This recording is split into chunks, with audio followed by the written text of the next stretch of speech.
Hello, this is one in an interview, a series of interviews that the Special Collections section of the State Archives of North Carolina is conducting with the American Indian Heritage Commission to record the lived experience of indigenous communities in North Carolina. These oral histories will be part of an archived series and being made available to the public. Today is Friday, November 8th. Yes. Yes. Yes. Right. Yep.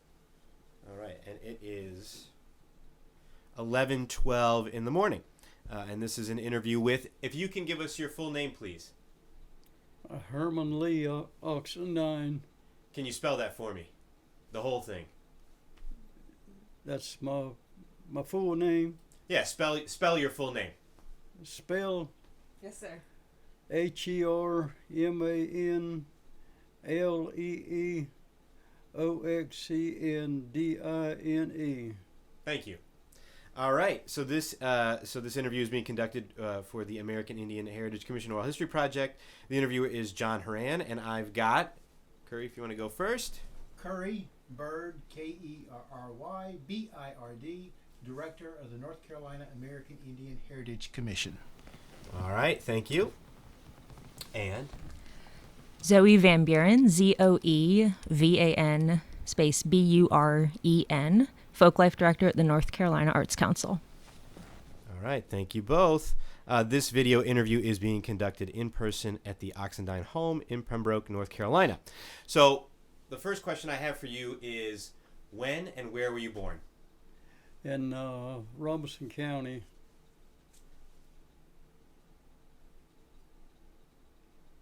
In the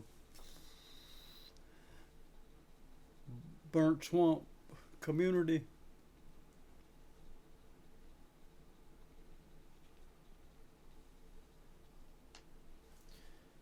And what's your date of birth? 4/1/39. 4/1/39. A little April Fool's Day thing going on. 4/1 April Fool's Day, right? Yeah. Well, why don't you tell me about yourself? Sir, I said, why don't you tell me about yourself? tell you about myself.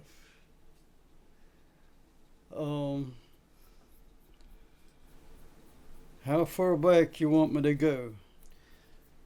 I want you to go far back as you remember. Well, I was born on my grandpa's farm, and my first remembrance, I would look at my daddy and them long legs, and I'd wonder, how did he walk with them long legs? So I don't know if I was able to. But my really first, this is a cotton field right in front of our house, a little house, a small, they call it the little house on the grandpa's farm. And there's a cotton field right in front, and Mama and Daddy, and they would be out there picking cotton, and that's where I'd know where to get my dinner or lunch or whatever you call it from my mama. And growing up on the farm, it was kind of I guess you'd say kind of hard, but growing up, it weren't. When I look back, it weren't that as bad as as we maybe thought it was. But my daddy, he was. I noticed there's a lot of his friends come by, and I found out as I growing up, they were his drinking buddies. And my daddy, he was one of the, and that was a kind of a bad thing at the time. Drinking stump hole whiskey, that was a thing, and but it as I grew up and we started moving from from farm to farm. Moved from Grandpa's place. We moved to started moving from one farm to another, and as we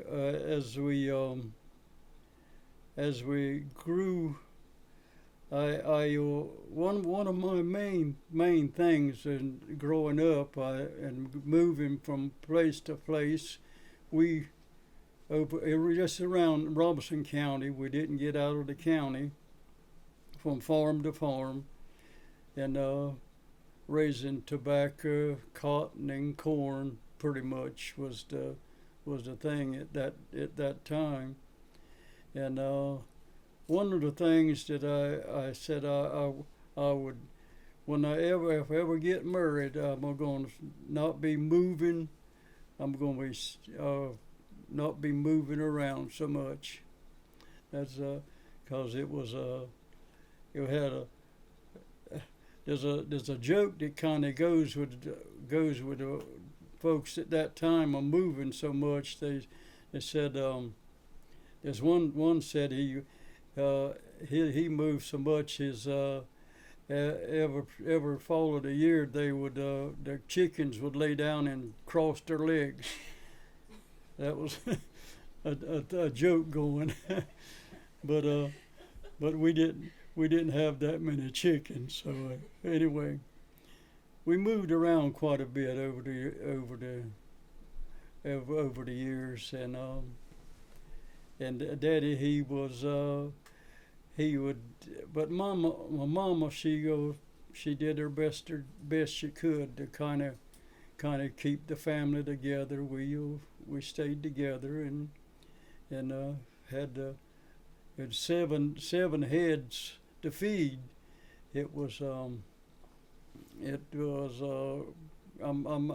thinking back now, and I really make me appreciate them a lot more than I thought. I didn't think about it at the time, but feeding 7 mouths 3 times a day, that was a chore, I'm pretty sure. But Mama and my Daddy, he had his problem with alcohol, but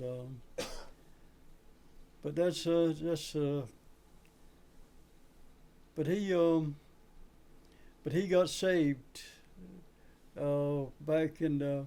Well, I was in my teens, I guess it was. I got saved, and that was a happy time, because even though I was a young fella, about 8 or 10 years old,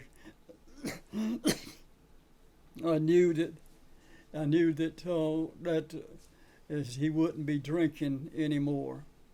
So that was a blessing to know we got saved and got in church, and I know Mama was a happy camper too.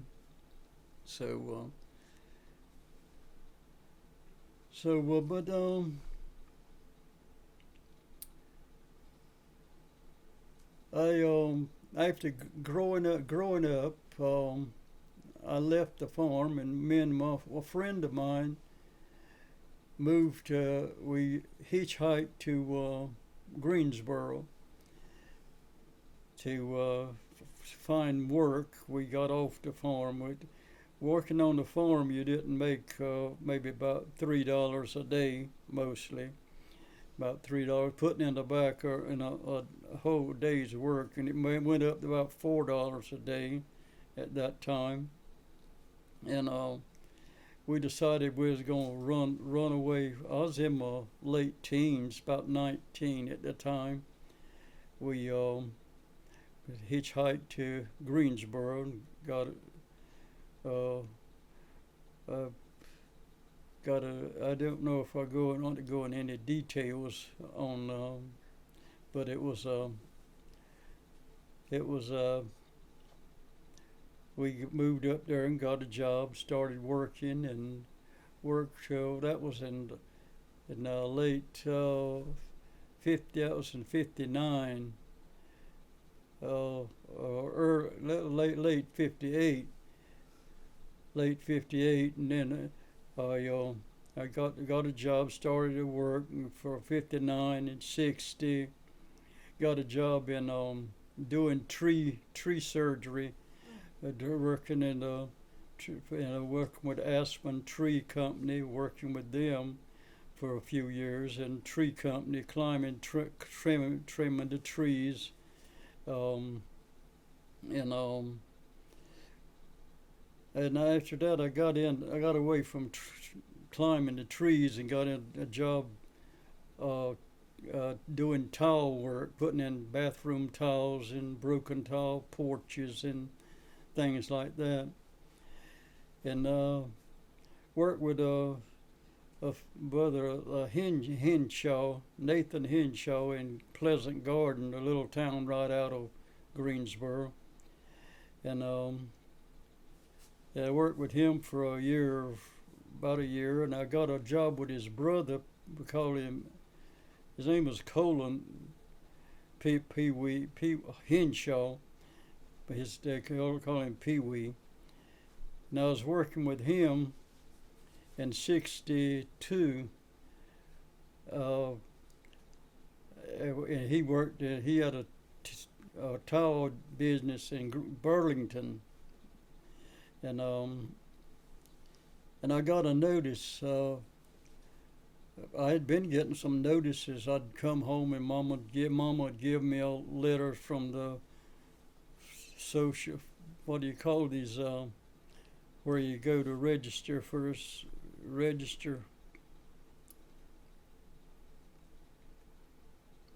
the service, armed service. Can't think of it right now, but anyhow, I didn't think they were serious, and I was off work that day or something from working with Pee Wee, and I was there at the apartment there in Greensboro on Wesley Street. That's out there near the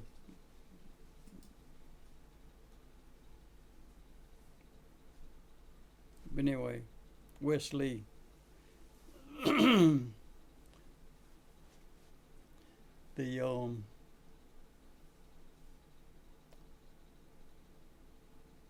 where they have big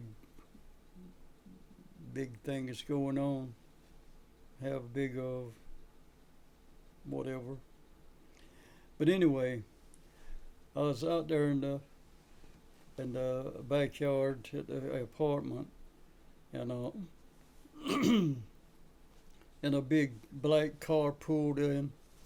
He said, "I'm looking for Herman Lee Oxendine." And I said, "That's me." He said, "You have a right to remain silent. Anything you say can it." The whole farm board didn't know what it meant, what he was talking about, but I found out. He said after that, he said, you want to ride with me downtown, or you have I had a 1956 Chevy. It was bad. I reckon I hated leaving it more than anything else, I guess.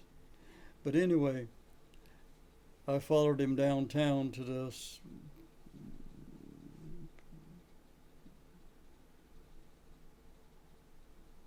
place where you get registered for the armed services, and they give you ask you questions, and there's several of us they had rounded up that day, and they said after they finished asking some questions, and he said, "Well, you'll be hearing from us in a couple of weeks," and so it was. There was a letter in the mail, come down to the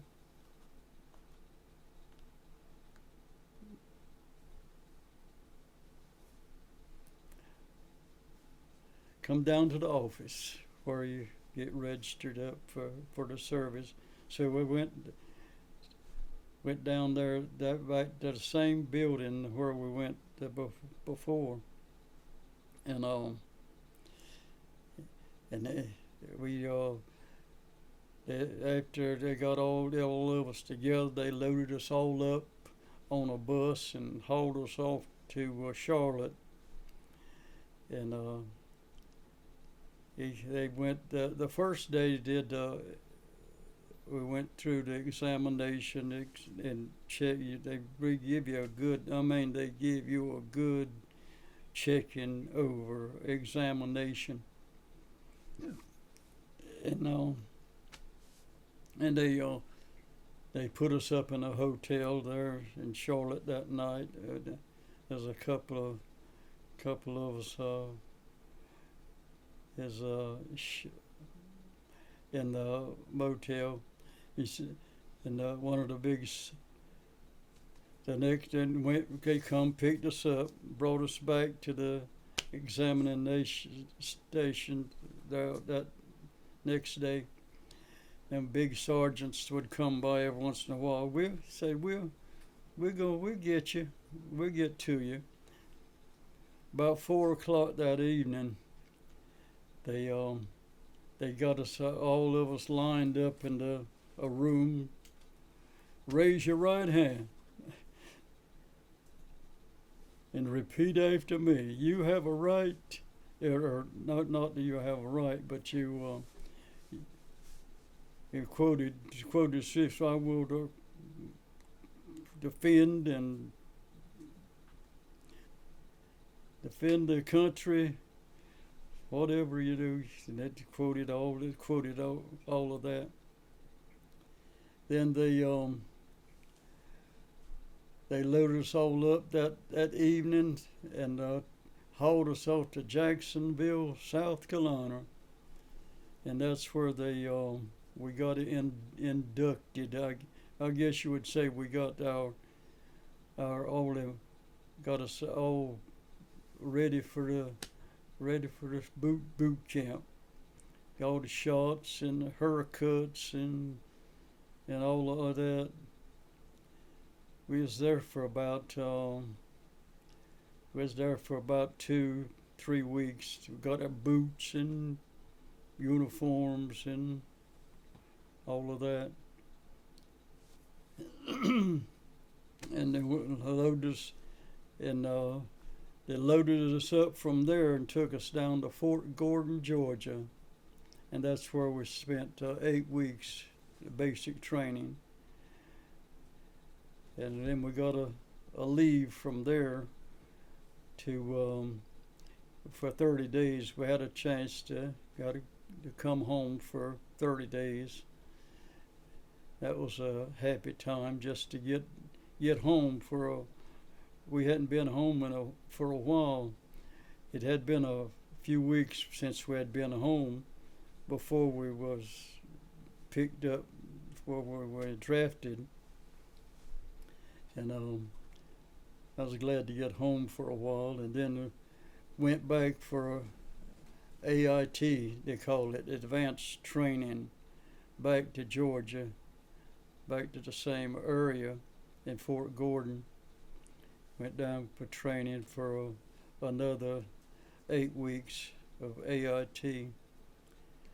And then when we finished that, they loaded us on a train there in Georgia, loaded us up, and we went to Chicago, and we missed our train, the one that we're supposed to catch to head west across the country to Fort Lewis, Washington, and we missed our connection. And we had to laid over about 3 hours there in Chicago, but we weren't in no hurry. Just take your time. We went down the street, and they call it in a windy city. It was a windy downtown Chicago, But anyway, we got on the train and it stopped at just about.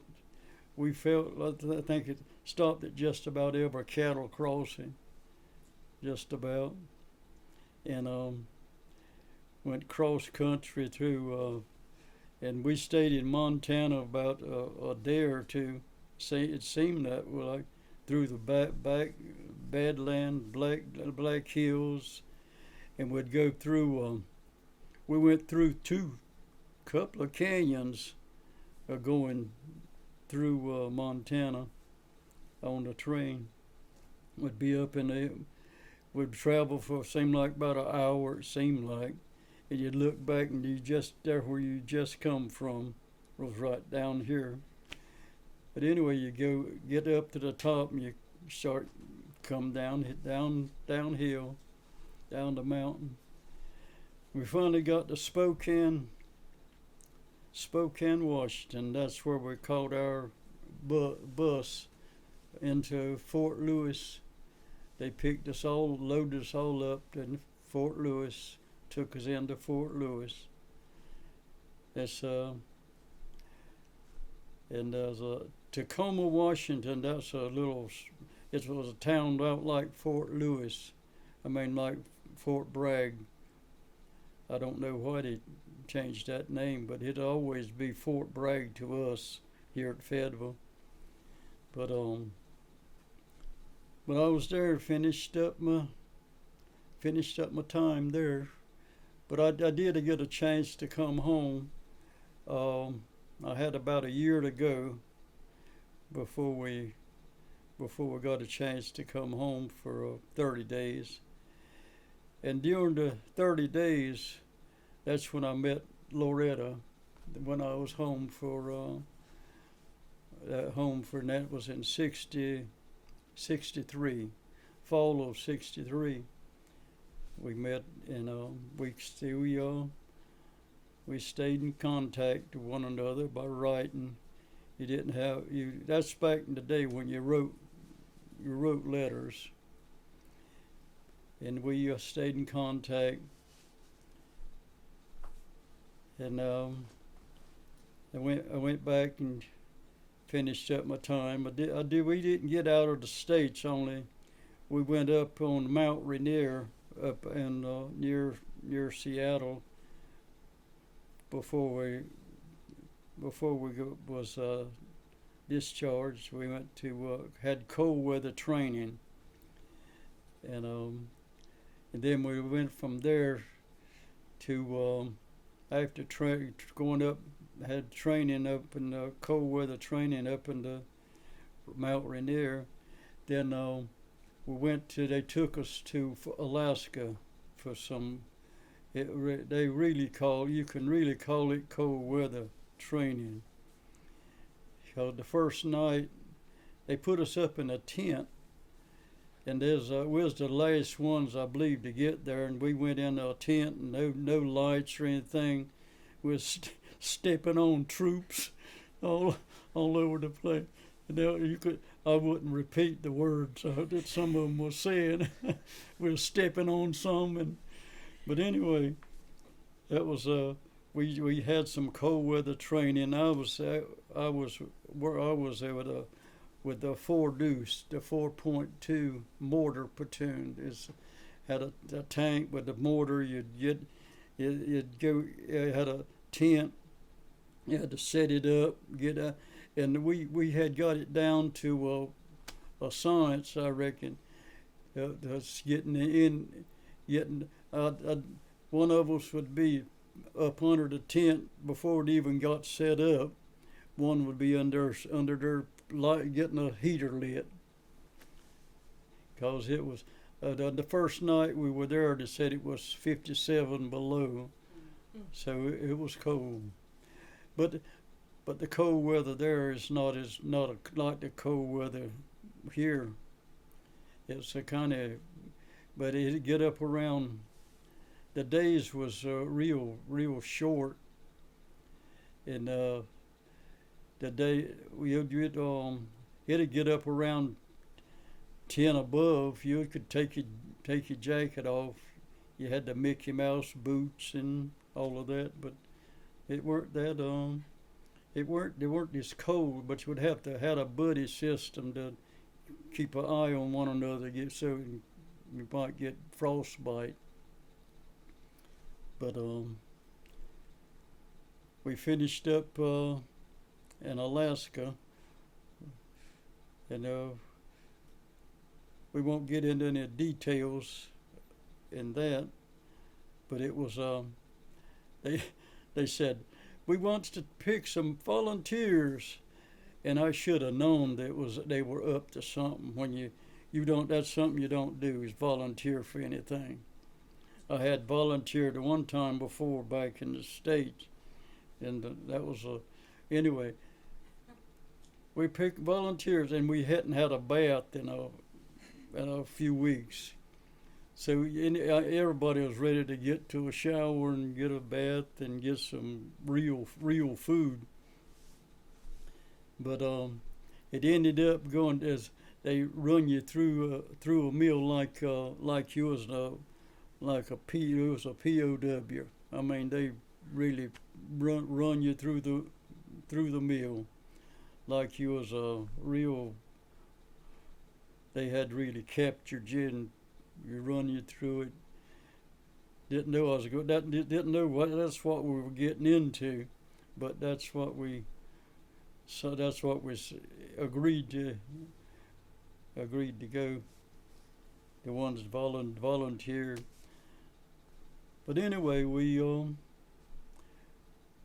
got back to the States, and that was in the first of 1964, winter of 64, winter of 63. But anyway, it was the spring of come back to the States. Now I was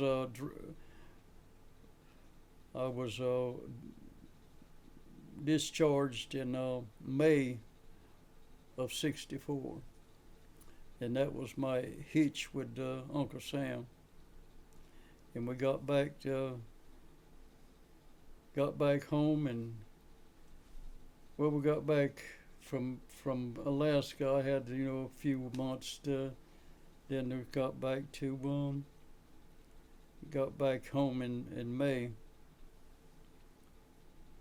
Was able to see Loretta and see my mom and daddy and all the family. And I worked a few different jobs after I got out of service, and doing tall work like I had done in Greensboro, and worked a few different odd jobs, and ended up in a mill in Red Springs, working in a cotton mill. I worked there for a couple of years, and then I got a job. I quit there and got a job in a TV shop there in Lumberton. A young man had a TV shop, sold TVs, and he worked on them, repaired them. That was back when they had tubes, and he had a machine that you check tubes with. He showed me a lot of pointers and how to put up antennas. It was antennas at that time. How much more story? I reckon I'm about wore you out. No, you certainly haven't worn me out. I love this sort of storytelling. So if you have more, I would love to hear more. I've been writing down questions to follow up with you, but first, if you have more stories, I want to hear them. The what? I said if you have more stories, I would love to hear them. Oh, okay. Yeah. Okay. I worked with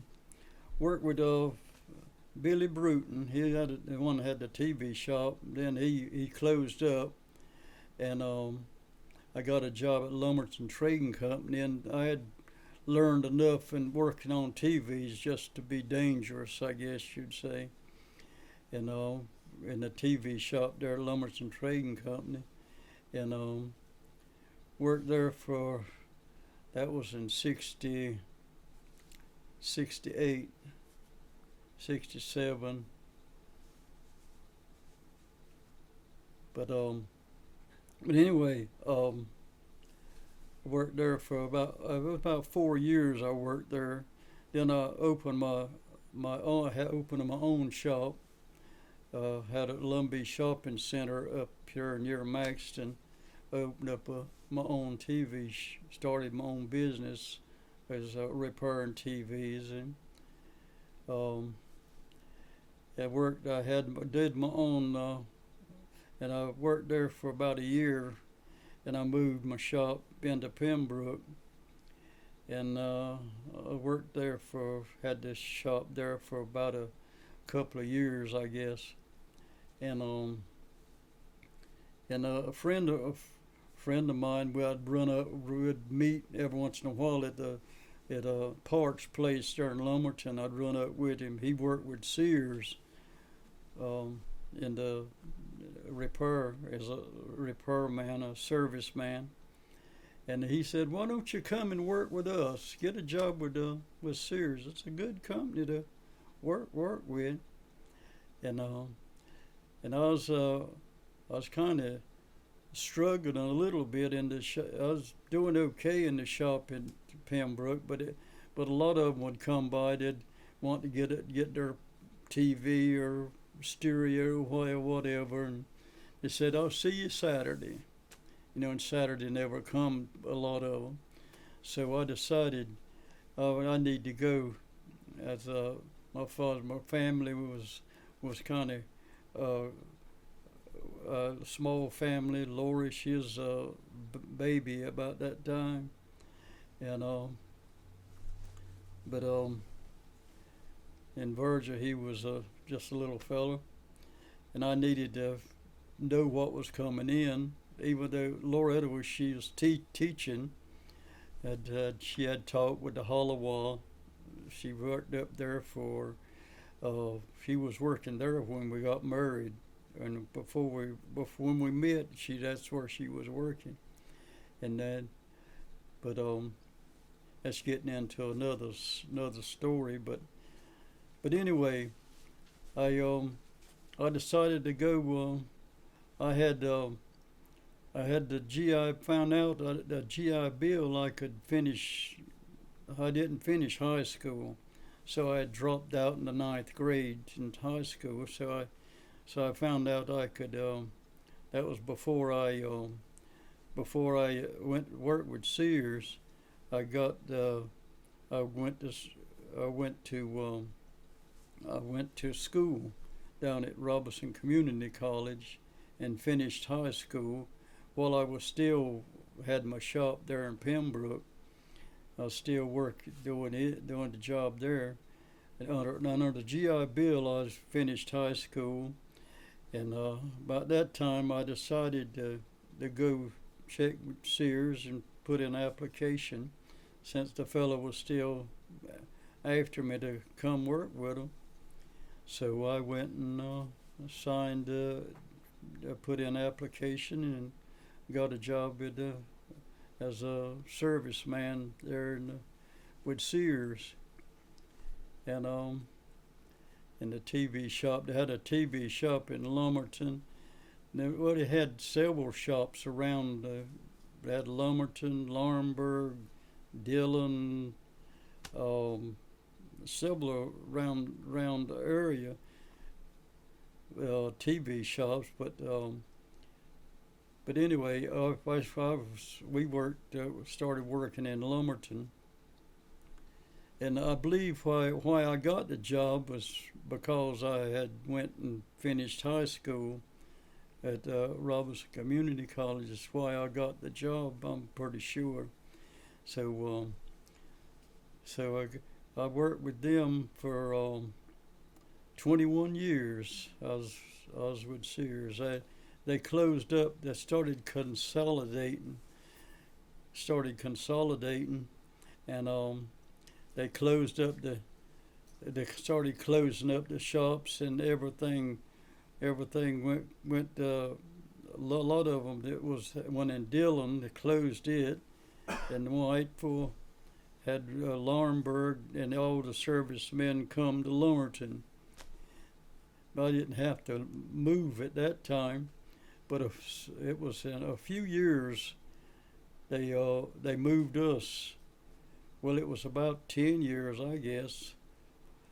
10 or 11 years, I guess. They closed up the service center in Lumberton, so I was transferred to Fayetteville. That's where I finished up my 21 years with the company, and I got out at a good time because Sears was kind of going downhill, but 21 years, and that was in 1995. Loretta, she retired from teaching. She had left Palawa tribe. She left there after we got married. She had taught up there for about 5 years, and she come to the county and taught school out Piney Grove School down near Lumberton.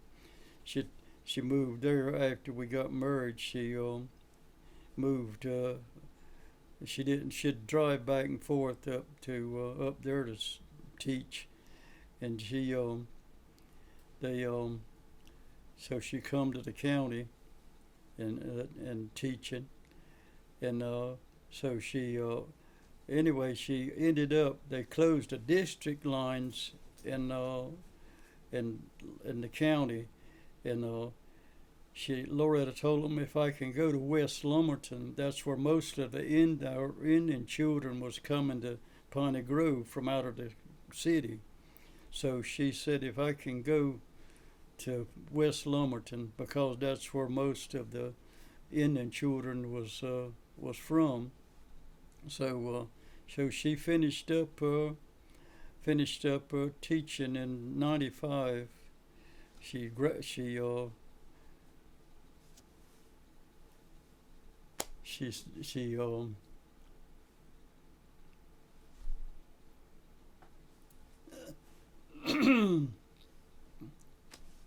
she retired in '95. So that's about the same time we had learned enough to in doing baskets. Went with Hayes Allen, and while I was in Fayetteville working, I had a heart attack, or that's what they said I had, a heart attack. And when I was working in Fayetteville, that was in 93, and 94.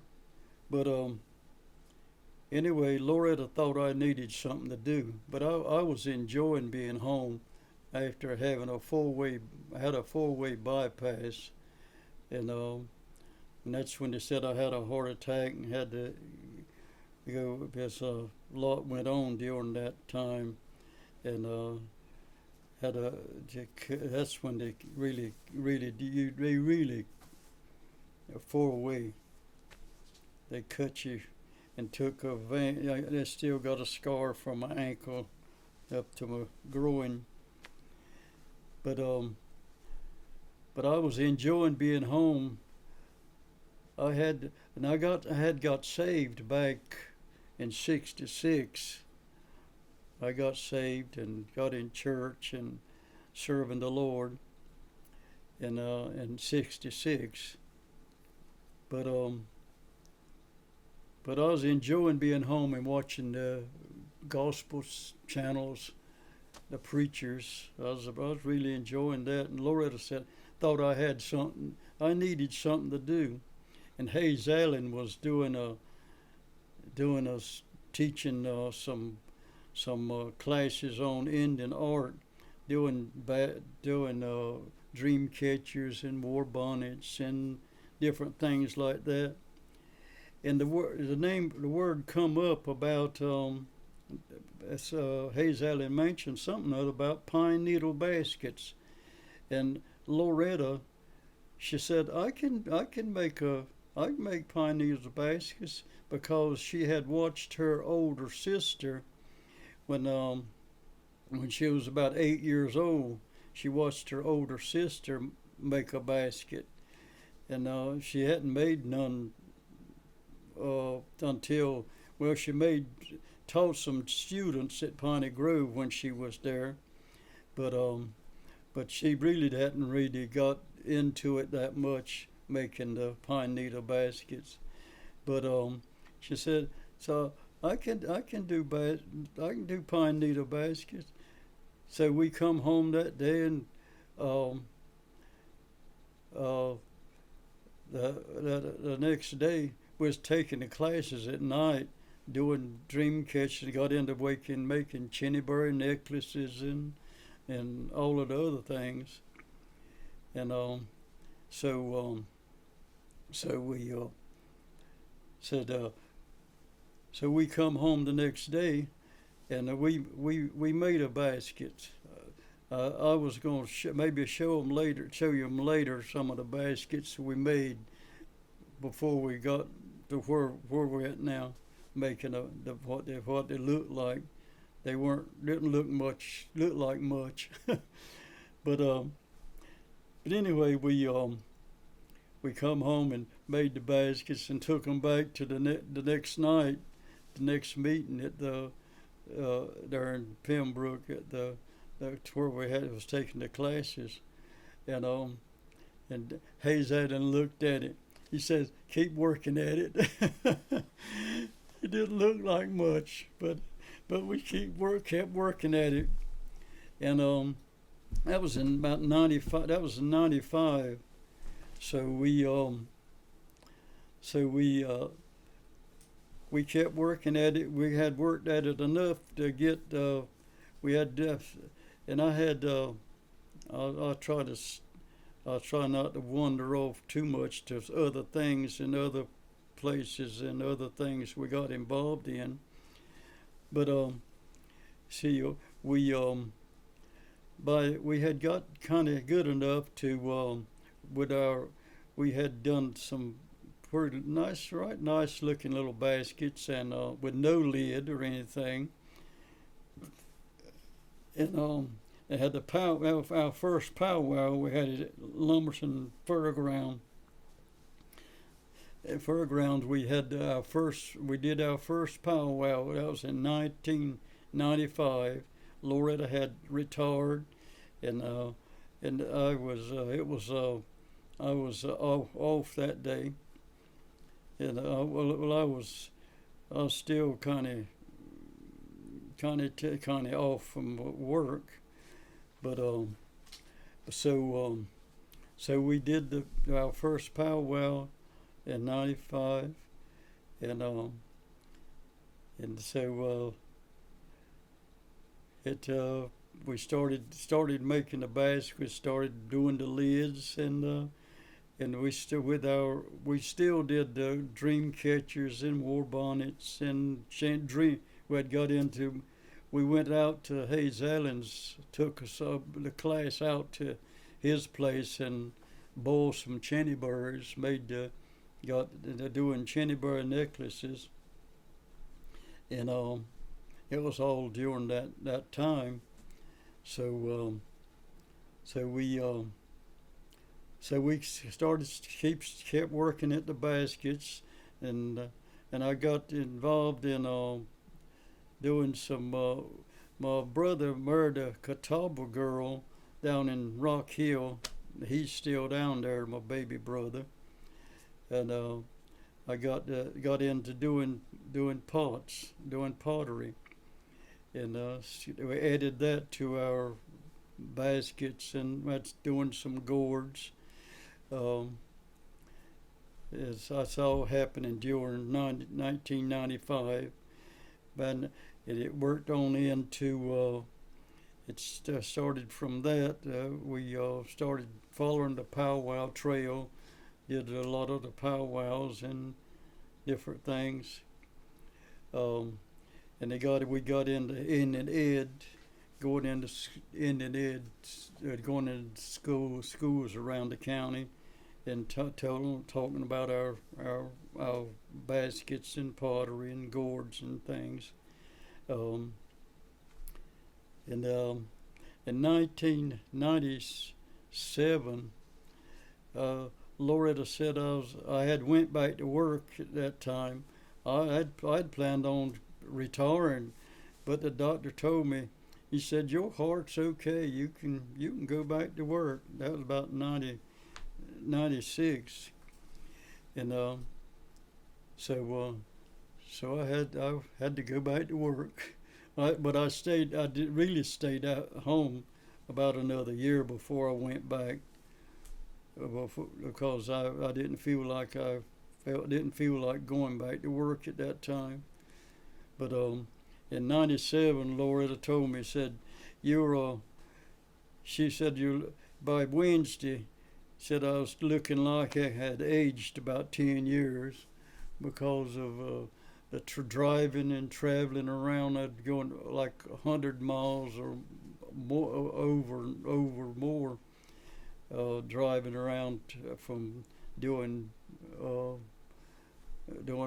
house calls, repairing TVs, mostly TVs, electronic work, like TVs and stereos, things like that. And so I give them. It's good to listen to the wife. So I said, you come home. That was in '97. She had retired and she was home every day. So I said, yes, ma'am. I agreed. So I give Sears a 2-week notice. I worked with them 21 years, and I was 57, between 57, 58 at that time, and so I give them a notice, and I come home, and we started the powwow trail with Hayes Allen, and some of them we'd go to Raleigh and different places, doing the powwow trail. We ended up going to a lot of places. Like we ended up in Greensboro, Baltimore, the Outer Banks. They found out we was doing powwow trail some way. Carl Bourne, friend in Joyce. Carl, he's passed away since we started. But anyway, it was we did Outer Banks out there at Buxton and Frisco, near the Frisco Museum, up there in Frisco, out from the lighthouse, Carolina Lighthouse. We had every year, every April we did that for 11, 12 years. We did powwows out there, and in the meantime, we're still doing the powwow, our home powwow, and spring powwow and fall powwow. We did them every spring and fall, and all that time we had got pretty good. Several years ago, we had got pretty good at baskets and pottery. And that Chinnyberry's necklaces, that's a job in itself. Boiling and cleaning. We have a wash pot out back that we will boil them. We're using Red Devil lye to boil them. Have to boil them twice and rinse them and boil them and rinse them. And they're actually a natural bead after you boiling and a couple of boilings and cleaning. It's a natural bead. It takes the part out, the seed part out of the chinnyberry. That's a job in itself. So we got quite a few quite a bit of stuff left over from the shop, like China wares and other things out in the shop got left over. So we did all the powwow trail, and we had a friend of mine. And actually, his mom and daddy is from the Union Chapel community. Clayton and Bertha Oxendine. They moved to Baltimore, and back in the 50s to find work. They left the county and left Robinson, North Carolina, and that's still Clark and Debbie. That's we met them at Durham Tech. It was doing a powwow up there at Durham Tech, and we run up with Clark and Debbie Oxendine. That was Clayton and Bertha's children, their son, and that got us connected with them doing the Baltimore powwow. We did it quite a few times, and would stay with they would put us up in their house there in Pasadena, California, right out from Baltimore. We'd put us up down. It's a three. They have a nice home up there. The family still lives there. The mama and daddy's passed away now, but they still live in the same place. Deb come to Loretta's funeral the other week, and her husband Clark, he passed away about 3-4 years ago now, and that was we miss him. He'd be calling us right regular over the years since we quit. We got away from the powwow. But Deb and one of her little grands come to the funeral. But as I was saying, that got us connected with the powwows in Baltimore. We'd go up there about every year to their powwow up there at the end. There's an Indian community in Baltimore. So and we in Loretta, we travel quite a bit on the powwow trail, and in the meantime, we're still doing with Miss Annie did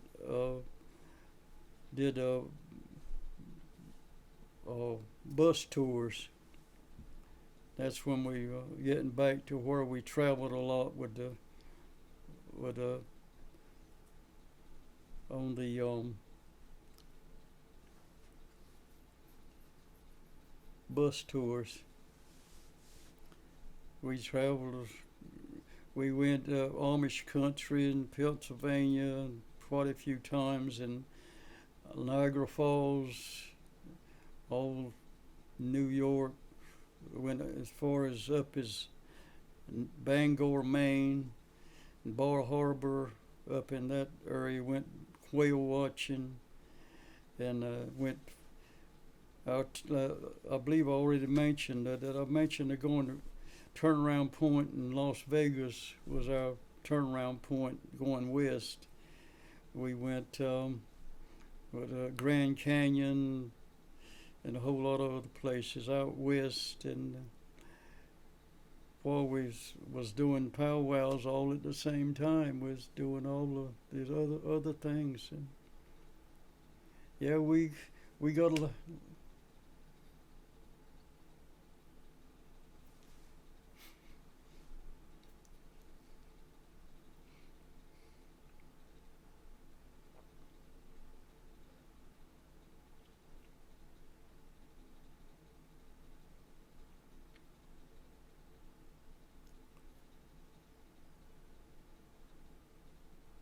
lot of memories.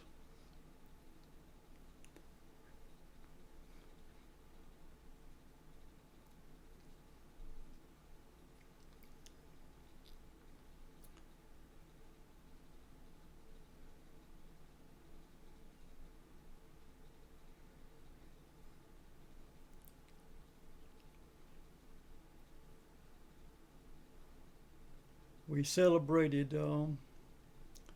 We got to celebrate. We got to celebrate our 60th wedding anniversary, the 5th of September, Labor Day. That was when we got married. We was go back to the working in the mill after I got out of service. I was still working at the mill when we got married, and there, September the 5th, 1964. September 64. I'd got out of service in May of 64. We had planned on getting married earlier, but her father passed away, and that kind of had to delay it a little bit. But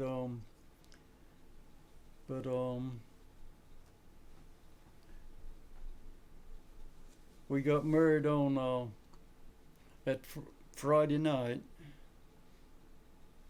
and we was trying to kind of keep it a kind of a secret, at the time and I left my car at it was an old clinker, you call it, the cozy corner, and she lived right across the swamp from the cozy corner. That's the farm, the home place. And we parked my car and drove her car. She had a nice station wagon. It's in pretty good shape. That was because I actually kind of knew. After we got married, come back to the cozy corner. She went to her home, and I had to I was working third shift. I had to go back to work third on your wedding night. That was a kick in the head, so to speak. But we moved out on Halloween night that same year. Yeah, 60 years. We had 60 years. We celebrated this back in September. Virgil got us a whole bunch of signs, and there's some of them out on the stuck them out. I don't know where he got them off the internet or somewhere about the 60th wedding anniversary. Now there's about 5 or 6. I stuck them out in the yard to start with. 60 years together. We had a great time together. A lot of memories.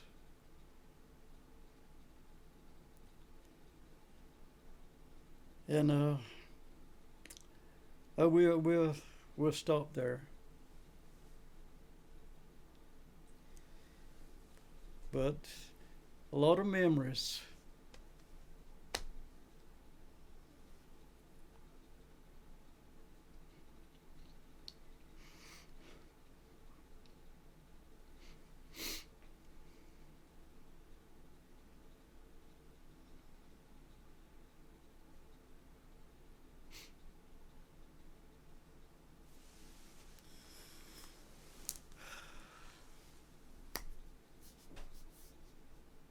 Okay. May I ask you some questions? May I ask you some questions? Okay. Some follow-up questions? Is that okay? Question. Yeah, a couple of follow-up questions. You told some really fascinating stories, some really lovely stories. So I just had a few questions to ask you, if it's okay. Okay.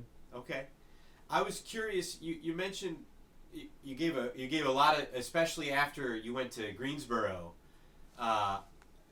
You hitchhiked to Greensboro. I was just interested, though, a little bit more about your childhood. First thing, what was your parents' names? Oh, my daddy and mother. They was my dad is Marley Oxendine. My mother was Ethel, and she was rebels. Her family was from Saddle Tree area, a different community, and at that time you usually didn't go out of the community to Murray, but my mama, she was her daddy passed away, and her mother just moved from place to place. She had one daughter that passed away in Georgia, her oldest daughter, and she was the second oldest. And she had five children, and Mama was the second oldest. So, and Grandma was having a problem, just feeding the children. That was what Mama was born. Well, Mama and Daddy was born in 1914. So they got married in 34. They went to Dillon with says some of the names of the ones that went with her and Daddy to Dillon. They got married, the mama she didn't. Well, she was after her daddy died. She started living with different families. She'll say with her uncle, or her Aunt Carol and Uncle Robert. The family ended up moving up in the Laurinburg, Gibson area, up in Scotland County. They moved up that area. But anyway, they lived here in the county at the time. And then Mama went and stayed with them a while. And there's another family that she stayed with that they all churched at Evergreen. How she ended up, staying with different families, and she kind of had it kind of rough a little bit, and with being moved around different places, and Daddy, his family was churched at Evergreen, holding his church down there below Union Chapel, this church down there, anyway, that's how Mom and Daddy got together. That's where she was staying with Uncle Robert and Aunt Pink. It was one of the Oxendine boys that married one of the Lowry girls. There's three of them: Uncle Robert and Aunt Ernest and Bill. They call him Bill. All the three of them married Lowry sisters, and Grandpa Ernest, and he was married Roberta. That was one of the Lowry girls, and usually they didn't go out of their farms. Actually, Oxendines and Lowrys, the farms joined down there near Evergreen, and anyway, that's how she was staying with one of the families that churched at Evergreen, and that's how Mom and Daddy ended up getting together. He was I don't know if he was a church going young man or not, but they got some way to have a way of getting together. I think about it when I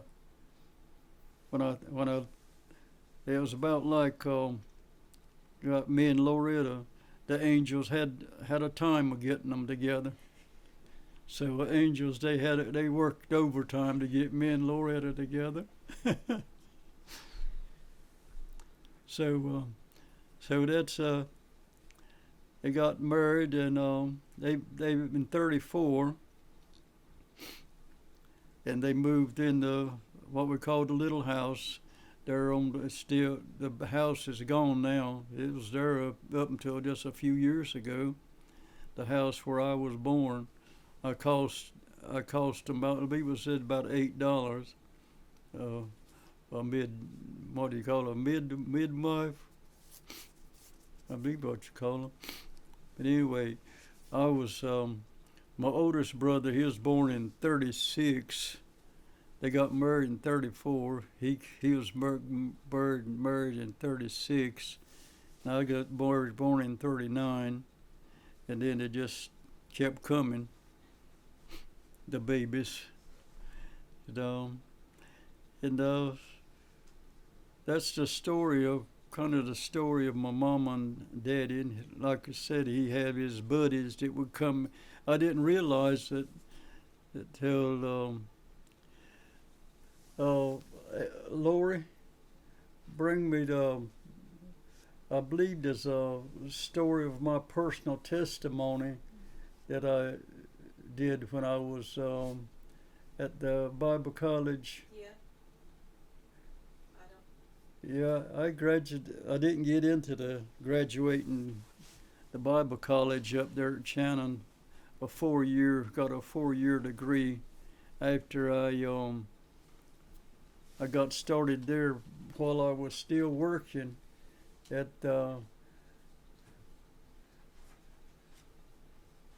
it's my it's the one I believe it's look in the phone book. It's not on the table where I have a bunch of phone numbers. I believe there's my personal testimony. That was one I did in English. That was one of the things. The first thing we did in the English was one of the things was write our. First thing was to write about. I really enjoyed the writing of. Is that it? I think so. A personal testimony. That was the last thing we do. We wrote about our. Said she wanted us to write about our first memories of our visit to Grandpa's house, and we wrote about Zacchaeus, about the one that he climbed a sycamore tree. It like if you were Zacchaeus or you were just an observer.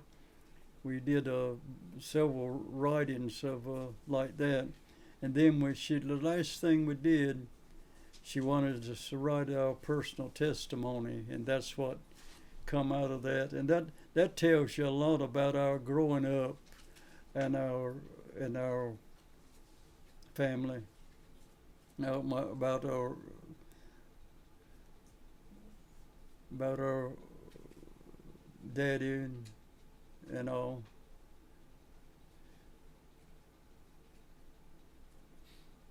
But I don't know if that tells you a whole lot about my parents.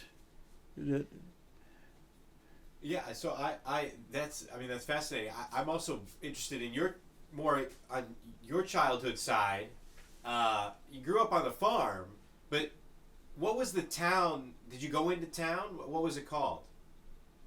What? The town did you go into town at all when you were growing up as a kid? Go into town? Yeah. When we were my first remembrance of going to a town was I mentioned my Uncle Wiley Lowry up there he's in the picture. Was living on his farm and and my first remembrance was going to the tobacco market in Lumberton. Was my first remembrance. I was probably about 6, 8 years old, I reckon, at that time, and I reckon, man, Pembroke. Got to Pembroke. I was about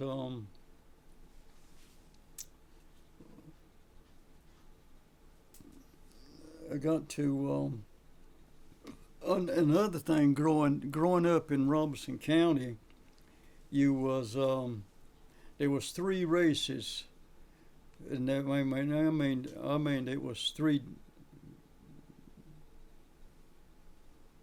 Indian, black, and white, and there was that division between the races, like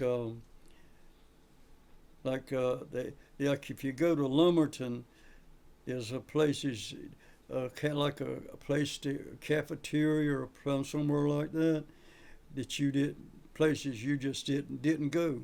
There's one or two places on West 4th Street that was the Indians our people was able to go, but there's we knew the places we weren't allowed to go. You just knew that but in Pembroke we could, like in the theater. In Lumberton you couldn't go downstairs, but they had three places upstairs, Indian, black, and white upstairs, but you didn't go. Everything white was downstairs.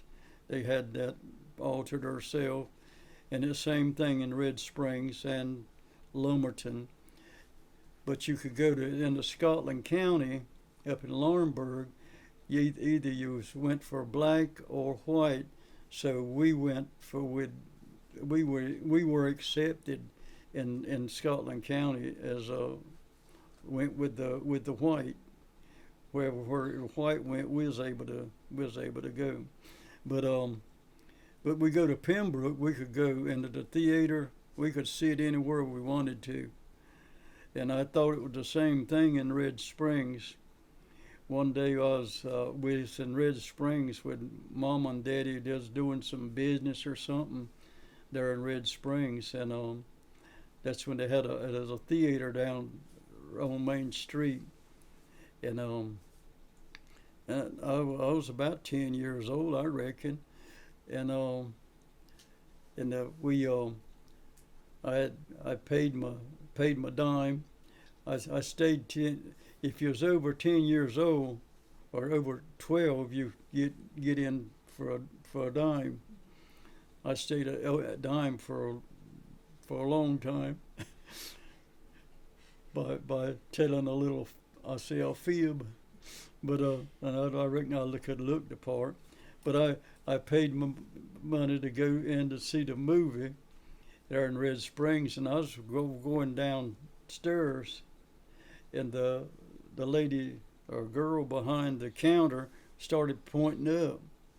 I didn't realize really what was going on, and but I found out that I had to go upstairs, and that was my introduction to. But in Lumberton, you had three bathrooms, 3 water fountains, all. And there's the school system the same way. I grew up in all Indian. It was all Indian school. What was it called? Like in Union Chapel and Pembroke was all Indian school. That's what we grew up in, all Indian. And the blacks had their schools, the whites had their school. That's what we grew up in. Of course, we didn't realize it was, we didn't take it as a bad thing at the time. We just took it as it was, that was just the way it was. So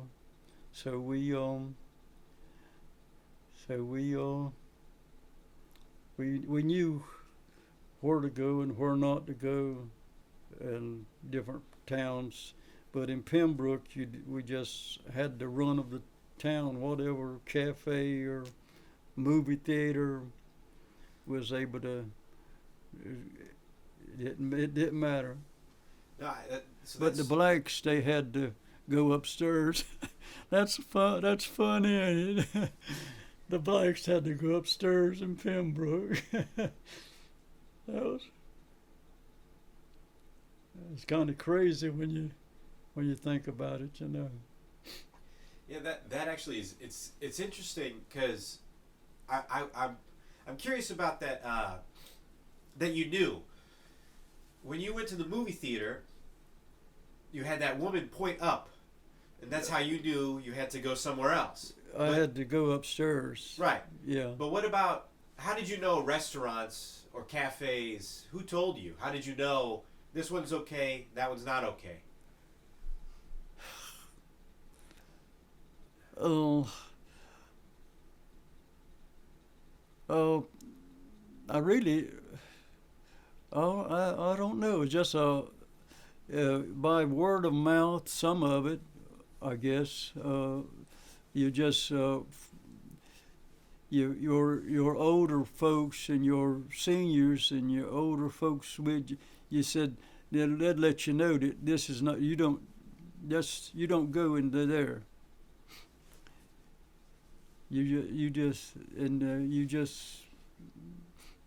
they warn you so you wouldn't get offended, I guess. They just they tell you that that's a place you don't go. We don't go as Indian. And how did things change? Because now you can go into any restaurant, right? So how did things change over time? What did you see? Any conflict? What really? It was Martin Luther King. Is by his marching and demonstrating what they marching, and that was the beginning of the change of our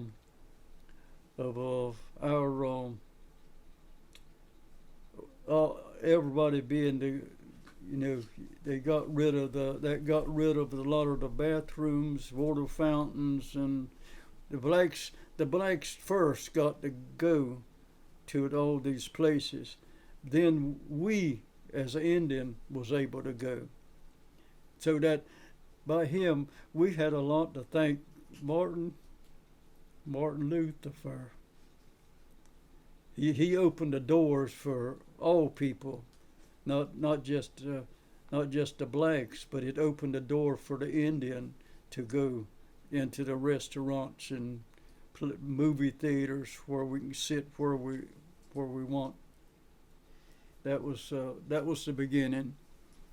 Excellent. And so, you gave me a description of what's going on here, and the different movie theaters and restaurants, and you talked about school, but you said you went to Greensboro. How is Greensboro different from here? That was in 50.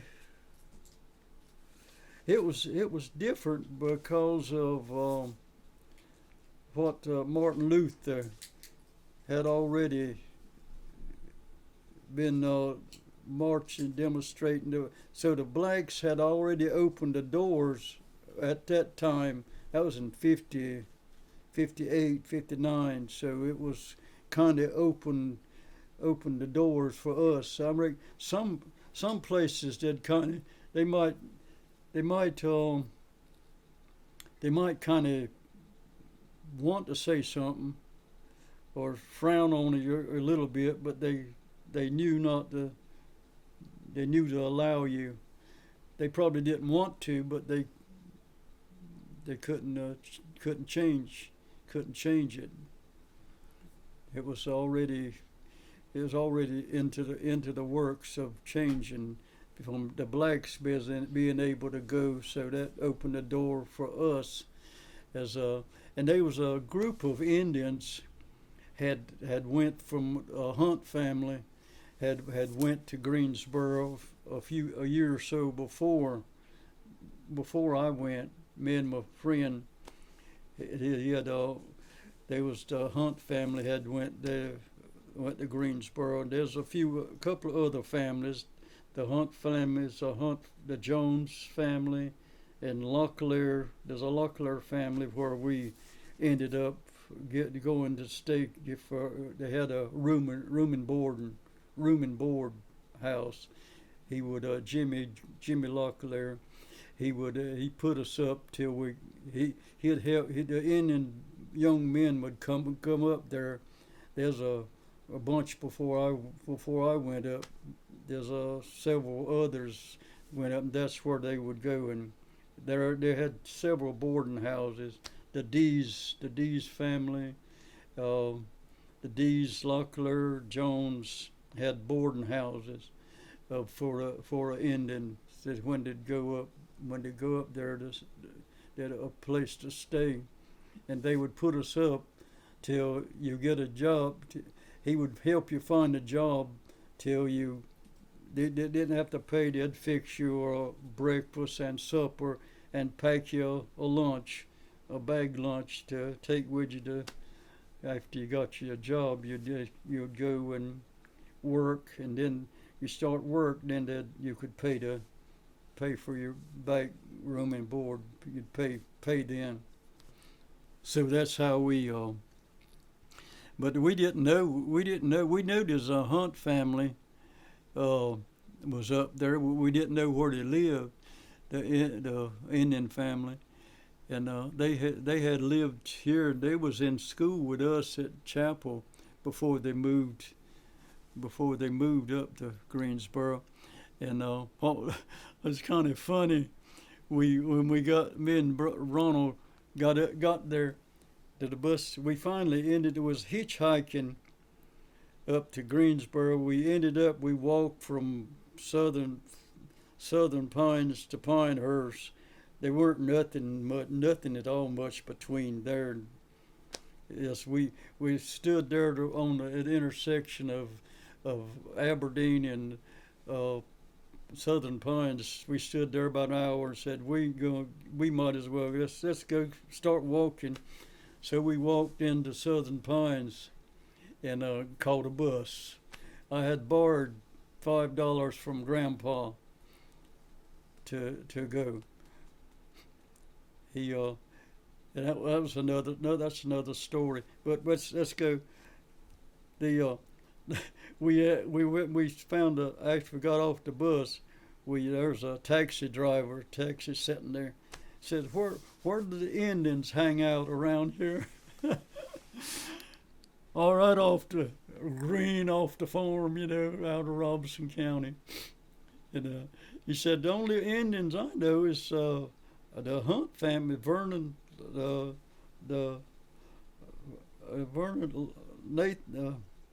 Nathan Hunt family.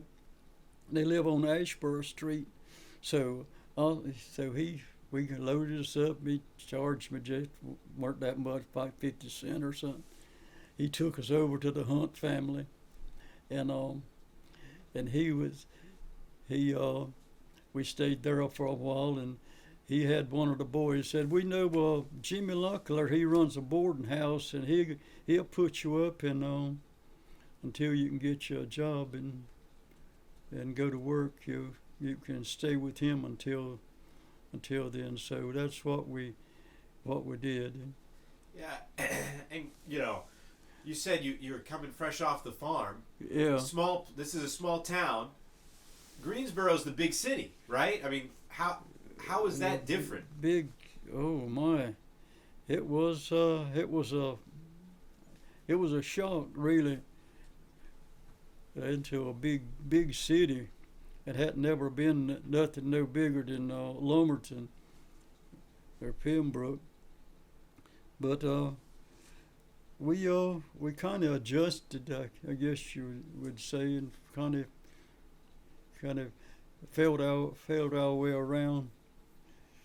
After a while, you just adapt, and you just you still hang with the same other Indians. There's other Indians you hung out with that stayed that. We ended up getting acquainted with some other families. That was Locklers and the Jones. There's quite a few up there. It's a real large Indian community up there now, but at that time there weren't that many. There's several families, but not that many. There's a few had been up there like I said before, that went before us. But I was yeah, it was a learning. It was an experience, and Wow. of course, it weren't nothing like what it is now. Greensboro. Yeah. It's what it would. It was a big city to us at the time, but now it's really a big city, big That's right. town. And I'm actually curious about the next stop in a big city train. You talked about getting drafted and going to basic training, and eventually going to Chicago, which is a very big city.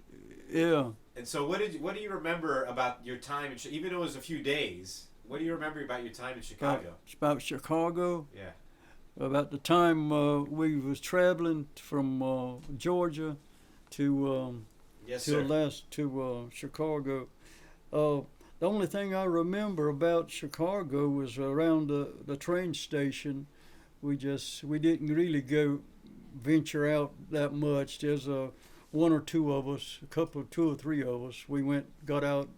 We knew we had about 3 hours to wait, so we got out and walked down there's a river. I remember a river. And another thing I remember about Chicago was wind. It was windy. That was the biggest thing I remember. But most of our time we spent there, we stayed around the train station.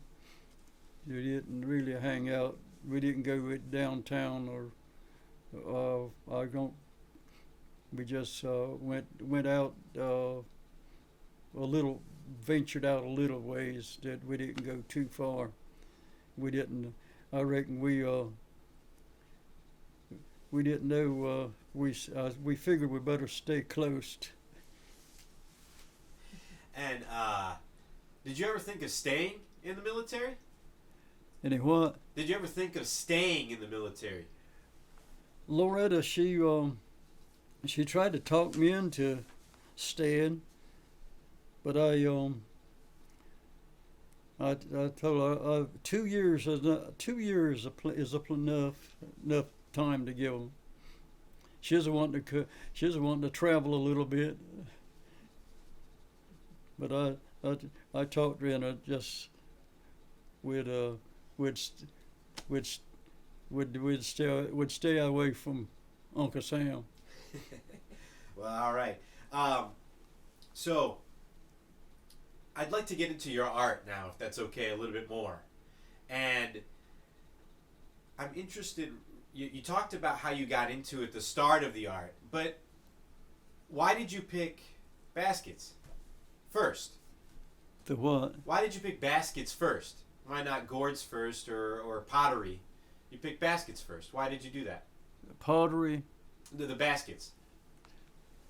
I got into.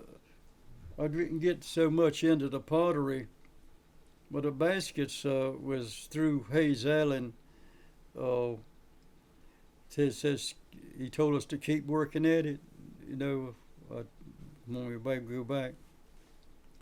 But the reason I got into the pottery, my baby brother that lives in Rock Hill, he married a Catawba girl down in Rock Hill, and her mother, Miss Nola Campbell, she was a master potter, and she had been to Washington and different places presenting her pots. We have one here that she gave us. If I can't see too good, but here it is. It's cracked.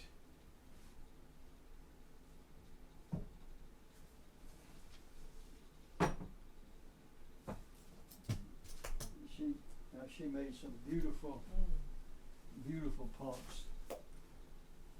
That's Miss Nola Campbell. That's wonderful.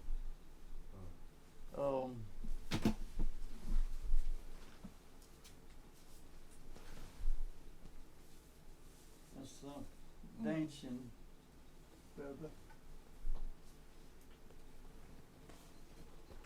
This is some of Hayes Allen's work.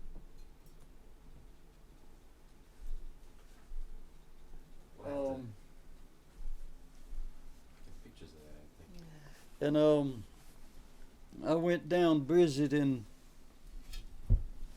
visited my brother Ralph that married Miss Nola's daughter, Della. I went down visiting, and I was just getting into. Was thinking about trying to get into doing pots, so I went down. I spent a couple of days with her, and I picked up a lot of her. The way she does her pots, I picked up about I do mine about the same as she did do it. You burn it. I got a cooker out there that's what she had, a drum that she would put it in and to cook it with wood, and that's one of, and her, this one was cracked a little bit, but people was she gave us that one. We went down. They'd have a festival every Saturday after Thanksgiving. I don't know. Somebody said that they still. That's talking to Della. I think they still have it down on the reservation. A Saturday after Thanksgiving, they have a festival and put out their wares, and people come in and looking and buying, and they're selling. And a bunch of hers had got cracked. This is one of them, and she found out later her husband was might say kind of like an alcoholic, and he was bad to drink, and he got upset at her for some reason, and he had kicked the drum up on the thing with her pots in it. And while it was being cooked, he kicked the cooker, and that's what she didn't know it at the time. She thought maybe it was something she had done, but it was what he had done. He kicked the pot, the drum, and all of her pots cracked. But people were still buying her pots, even though they were cracked. So and that's one of them. She gave us this one. We're down there. We went to the festival down there that one Saturday, and our brother, he's a great grandpa. Oxendines, there's a whole bunch of Oxendines. He had a son. He had a son to get killed. That kind of really did something to him. About it's been about 3 years ago now. He was on his motorcycle, and somebody pulled out in front of him, and he run into him. And that really, it still bothers him. But anyhow, that's the story of the pot, and I do the pots about pretty much the same way. And I cook them with wood outside. I got one of the first drum I made. It did a better job than, well, not say a better job, but I enjoyed it better. It was on stilts, and half a drum was cut half in two, and you could lift it up and set your pots in there, and build a fire on each end. And it's about an all-day job. You start out with a real small fire, and for about 5-6 hours, and then you can, after about 6 hours, you can kind of put a lot of fire to it. But the first 5-6 hours you have to go kind of slow and easy with it, when you burn the pots. And but I spent time with Miss Nola. She was a fine lady. Yeah, how you make your art fascinates me. And so the clay for those pots, where does the clay come from? The clay for the pots, where does it come from? Most of my clay I got from up around Robbins, up around the pottery capital of North Carolina. I forget So Seagrove? Seagrove? Seagrove, yeah, Seagrove. That's up in. I get some from up in that area. There's a Jugtown. They have some. Jugtown is a real. They make their own clay. Their Jugtown. The brother and his wife. Both of them does pottery, and and you could get it. It's not that it was not that expensive. So that's where was getting the most of it. But to have a few miles away there in Robbins, about 5 or 10 miles away, there's a place up there you can. It's like a supply house where they sell the clay, and they sell different colors. You can the people that use different colors to paint pots, but we don't. We hadn't never get into painting any. And you described how you fire the pots with the drum and the slow burn, but how did you build them? How did you turn? Was it turned? No, I never get into it. I had maybe thought about getting into the turntable, make them where you could do it by hand, but I never did get into building the pots. I just use my hands to build it. Just start out with just a bowl of clay, and just go from there. Actually, to make a small pot, I'd say a small one is just get a big round bowl of clay and just pound it from the very beginning. You're preparing it for the fire from the very beginning. So you start pounding it, then you keep pounding it, and then you wet your thumb. Usually it's a good idea to wet it and stick your thumb down in the center. And this is the way you do what we call a pinch pot. You stick your thumb down in it and start pinching. That's where you get the pinch pot. And you don't get too. You try not to get it too thin. Try to keep it kind of thick. Something about like this. You don't get it no thinner than that.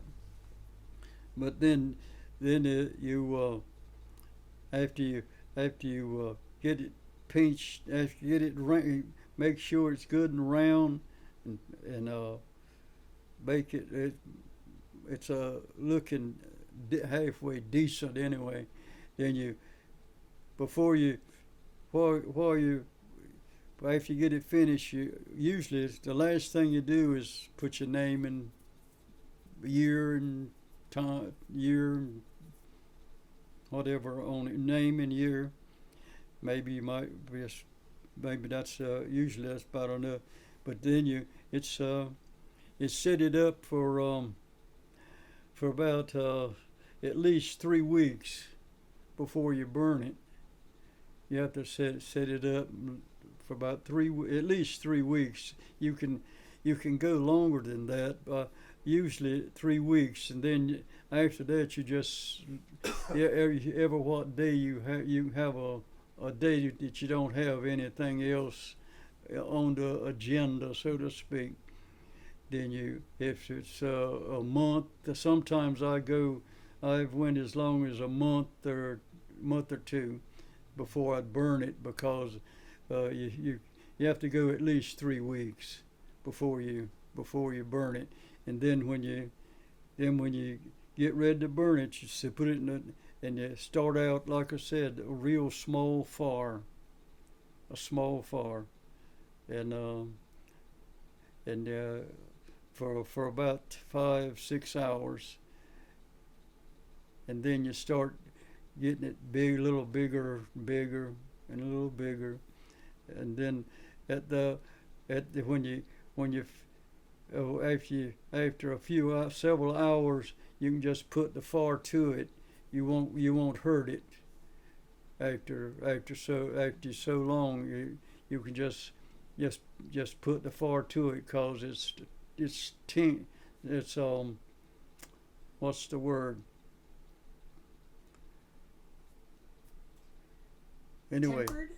you got it. Anyway, it's reached a point where it won't crack, and you can just put the fire to it, and you just hit. And by that time it's late on over in the evening, and you just leave it, open it, and set it where you could actually just close it up and leave it overnight. And by overnight, maybe by the next middle of the next day, it's cooled down enough. You can take it out and dust it off, and that's what you have. It's ready to use. Yeah. That's fantastic. Presumably, it's not black when it goes in. What color is it when it starts? It's no matter what color it is, when you put it in the fire, that's what changes the color. So sometimes it might be a brown, or a lot of times gray, like a dark gray, kind of like gray, dark color, but usually that's how it comes out of the fire. Black like that. So that is fascinating to me. And another thing that's fascinating to me is something over here, your gourd work. What's the significance of the gourd? Not that one necessarily, but in general. I can't think of any. Tell the truth. I saw them somewhere making doing gourds, and I just added my. I got some of this in the shop. It's made a little different from that, and there's some over there. There's there's I guess I maybe was something. The people around this area have some farmhouses. They have bird houses using gourds, and they use bird houses to put up on a pole for the birds, and maybe some of it come from that, I guess. And so you've been doing art, this sort of art, since 1995. We're talking about nearly 30 years. How has your art changed over those 30 years?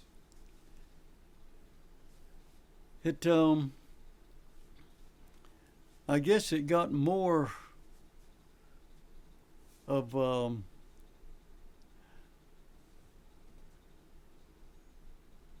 professional. Could I use that word? Look decent, more it evolved into what it is now. It's the baskets, and it got more.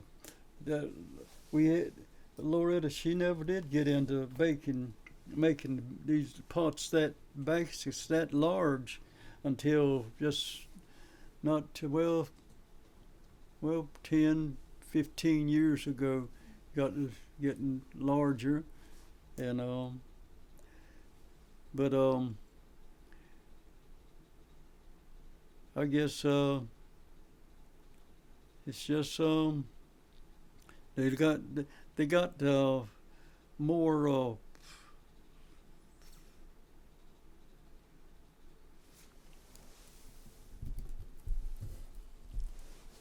like this one. At one time we weren't putting them with the where they come down over the bottom part. That's something that, like this one, that she didn't quite finish. It at one time it was just a flat lid and associate. It evolved. That's one thing that it kind of evolved and began to look more professional, I guess.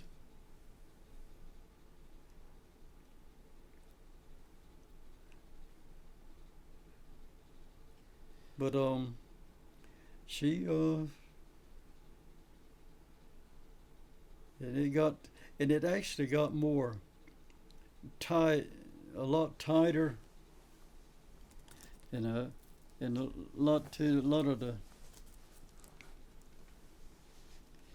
and added started adding something on top to something you could lift it up by. That's something was been added over time. And she just she always would use the chinnyberry to in her some of the pots, some of our baskets just had just several chinnyberries, maybe 8 or 10, and then she's always finding new ways, something to maybe look different or add something or take away something. Now you talked about learning how to do this. You know, you learned how to do this from your brother's family, and you learned how to the individual who taught you about pipe. But who have you taught this culture and this art form to?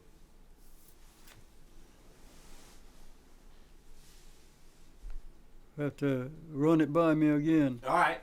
I was asking you who you have taught. So we talked about who you learned from, but who have you taught? Who have you taken on? Miss Nola Campbell that made this. Right.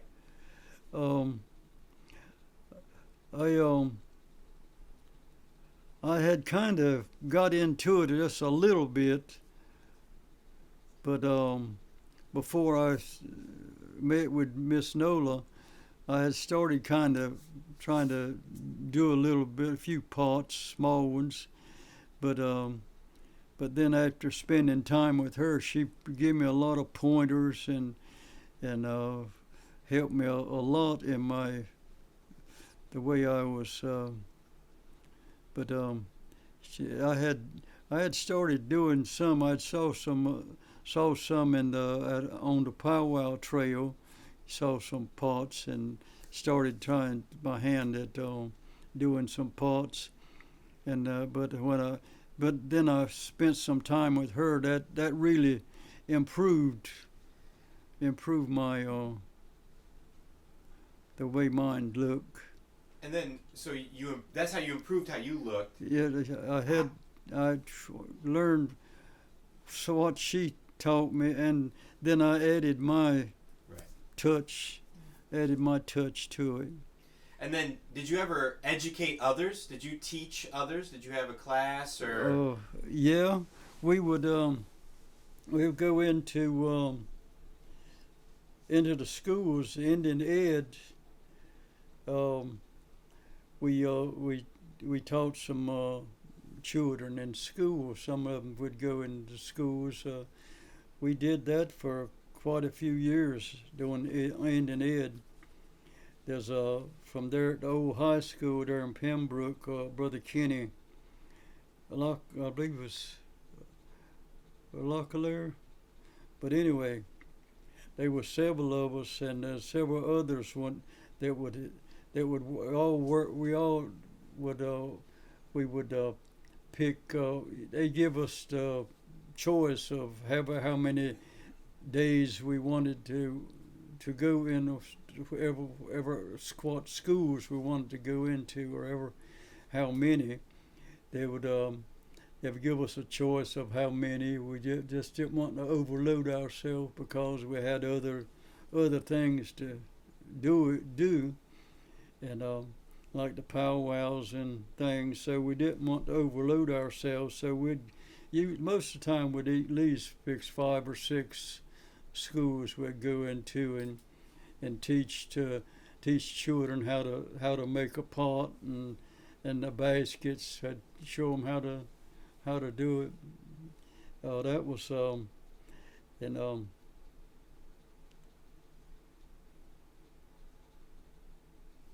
yeah. There's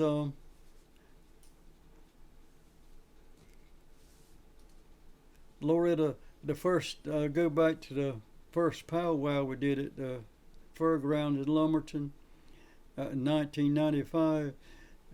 It was some of her students come by that she taught at Piney Grove School, and there's one come by, and he had got married and had started a family, and he come by and saw Mama's basket. He said, "I still got my basket."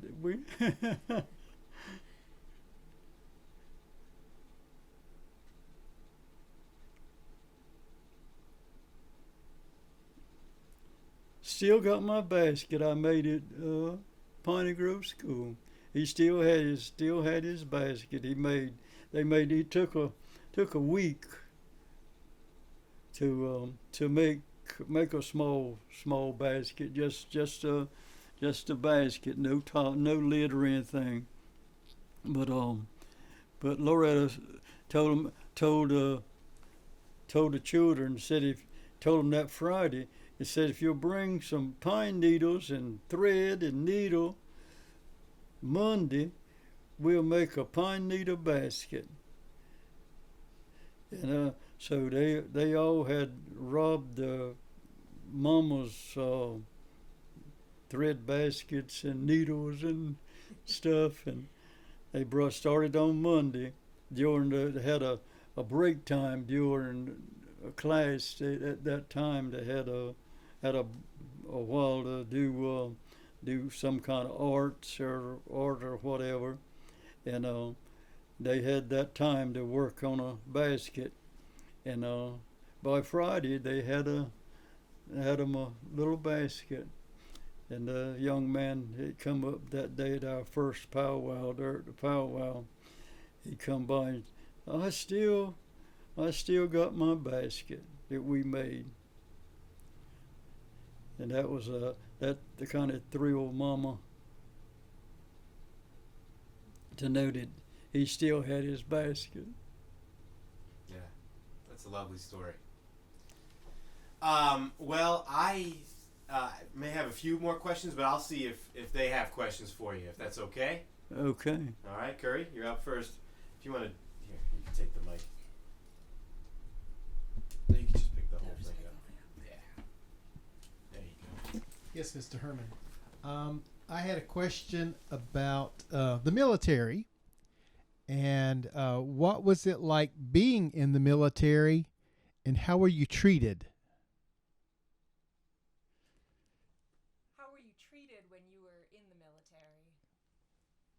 I was just another one of the boys. All black, white, Indian. I think I was probably about the only Indian at the time, but we all just got along. Yeah, with the black, white, and I had a friend of mine. That's where Virgil got his name, Virgil Glenn Boyce. He's from West Virginia, Baltimore area. Me and him was good buddies all the way through. We traveled the train together, and had some crazy times in Tacoma, Washington. Yeah, he was and we just did some crazy things at that time. I was in from 62 to 64. And I just weren't I weren't treated any different. And but one crazy thing, there's one of those black boys. He said, boy, you got it made. You can go for anything.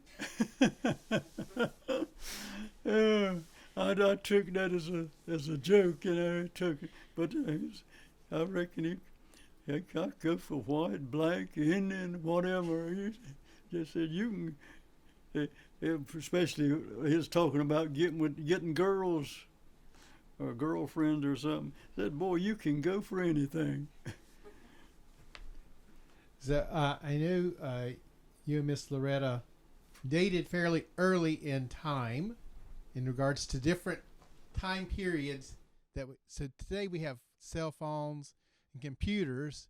How did you and Miss Loretta communicate while you were dating? How did you keep in touch with Miss Loretta when you were dating? We by writing. We wrote to one another. Yeah, stayed in contact. Writing in. Yeah. That was before cell phones, and that was about the only thing you had was I don't know, what did we have? Phone booths? So I have And a quick... you didn't, and back at one time you didn't have you had what do you call these phones where you have a party line? That's it. Back when you first come out, especially got in the county, had about 3 or 4 families on one line. You pick it up and somebody's on the line, yak, yak, yak, yak. If it's emergency, Loretta tells about a story about her cow had got sick, and she tried to call, and there's 2 old ladies on the phone, and she couldn't get through. He said, "Oh, we need to call her." They said, "We know what you want to do. You just want to call your boyfriend," or something like that, And said, "No, we're serious," but they didn't believe him. So she had to go down to Miss Brown lived in a house, not too far from there where they lived, out on 710. And she had to walk out there and she had a straight line, didn't have nobody on her line, so she was able to call the doctor. Party line. That was they told her, a lot of folks they wouldn't wasn't hard to believe. It's about a party line. So this question's about Miss Loretta.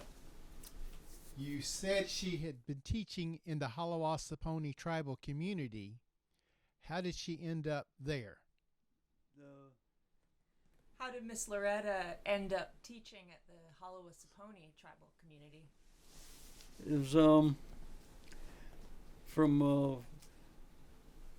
what she's told me. It's about brother. There's a brother. There's some teachers from here was teaching up there at the Halawa. D's fella. I think he was a principal, I believe, up there, and Miss Clark. Miss Clark, she was one of the teachers that Loretta they'd ride together up there. They'd come home on the weekends. Sometimes they'd stay for 2 weeks for another week, and they got that's how they I think Brother D's, he talked to her. I think before she graduated college, they talked to her about, and before she started teaching, they talked to her about coming up there and teaching, but they wanted her to go up there and meet the people. They took her up there and they introduced them to the Indian families up there. But said they didn't want her to, go up there and be a kind of a shock. There's a whole lot of different language, and said that her first class was kind of funny. Her first class, she'd had to ask the children 3 or 4 times before she could figure out what they were saying. to give them some, what's your name? La la la la la. She couldn't. After a while, she kind of got to where she could understand their lingo. I guess their language. It's about like about people maybe not be able to understand us here in Brown Prospect, especially the older folks around Prospect. But she enjoyed that. She still runs up with there's a young girl. We saw I believe she come to the funeral, Loretta's funeral, that said said she had her in class at Halawa. There's some good people. Yes, there's just a special. And she's lived with some different families, and then she ended up, her and Miss Clark from that she's a lady from down off 710. They talked together up there. She mostly 4th, 5th grade.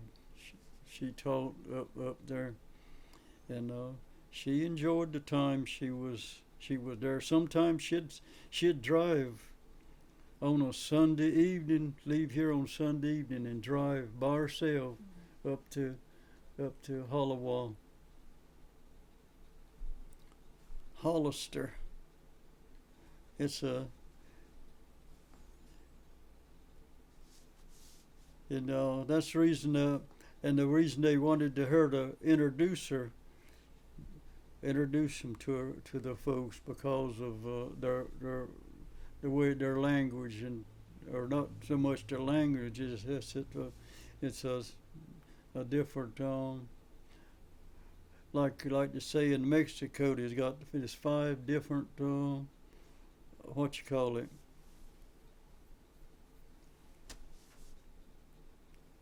Dialects? A dialect? What do you call it? Like a dialect? Dialect. Yeah, there you go. 5 different dialects in Mexico.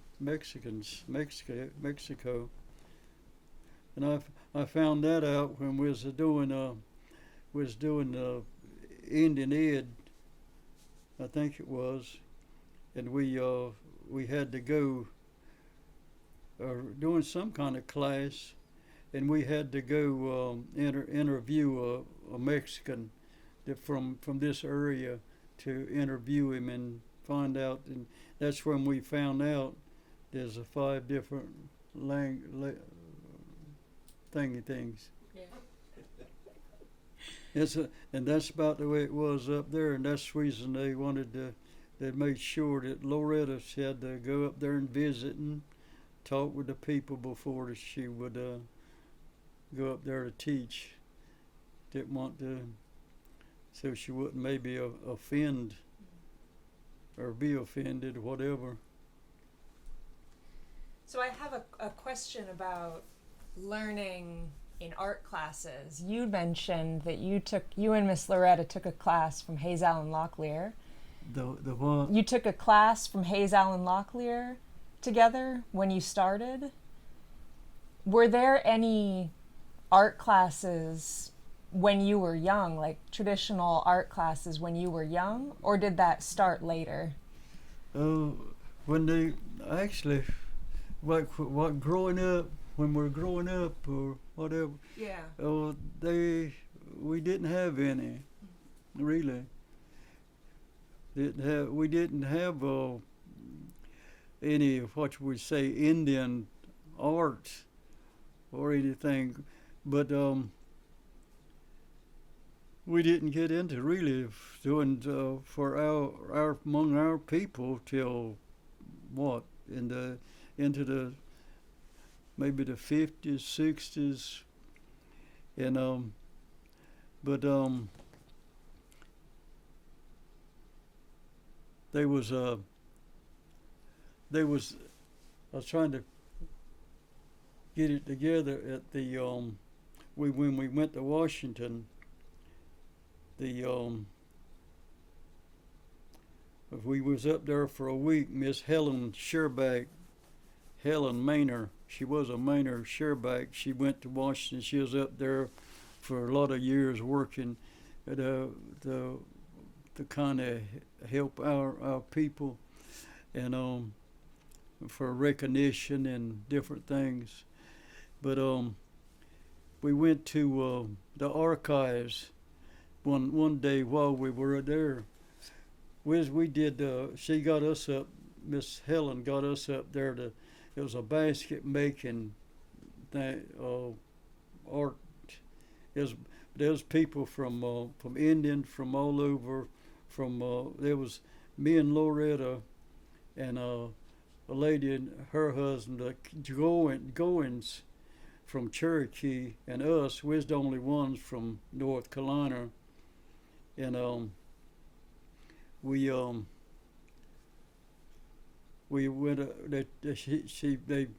They paid us to go up there and paid us for going and paid us to do our. Now that was a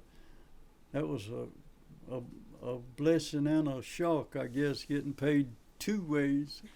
But anyway, we went up. They got us up there, and for 5 days we met. There's about 75, at least 75 or 80 different natives from all over, from Alaska, from Hawaii. There's some folks from there. They made straw hats, and some from Arizona. There's a basket up here that one of the there's a basket up there on that.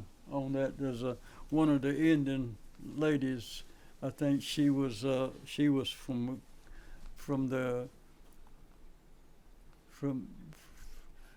I forget now what tribe she is from, Arizona. But anyway, she gave us that basket. She had her aunt made baskets, and they was like that tall. I mean, it was a beauty. She had won all kind of art. I can't think of their. We got a book up there with all their books in it, and we got one lady she was from off the river up in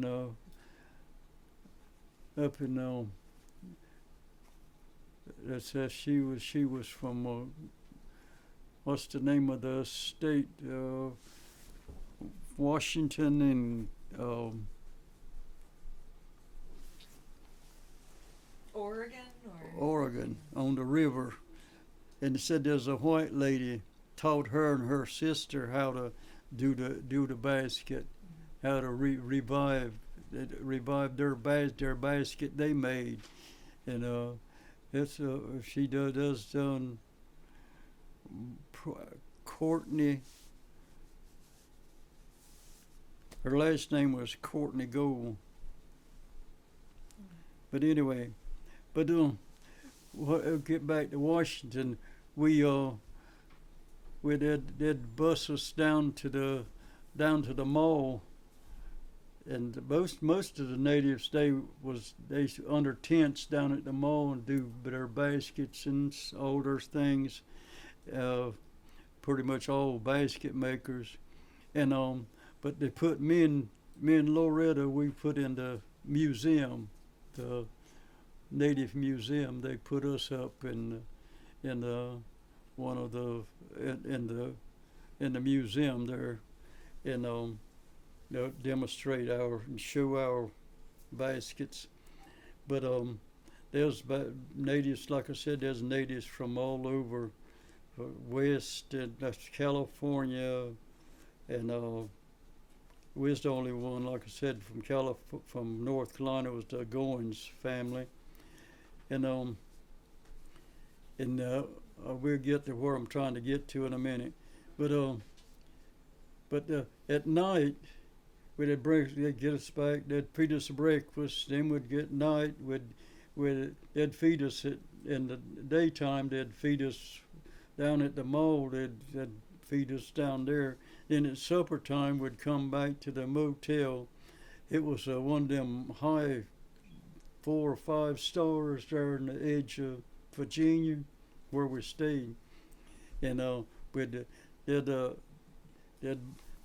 set a buffet at about 9 o'clock at night, and everybody come down and pig out on. A lot of them would bring their baskets and things, and you get usually over a week time. You get acquainted with pretty much everybody. You get talking, you eat with different people, and get acquainted with. And we had a great time that week. But it went to they took us out to the archives, and there's a girl that was showing us around. She said, I want to show you. It was Nancy. She works at the museum here at the college now, but she said, I want to show you something. And at that time we had we donated a basket and a piece of pottery. It's in the archives up there in Washington. It's we give to them to put in there. We wanted to visit it while we were there. It's a pot, not quite that big, but it looks similar to that. And one of Loretta's baskets.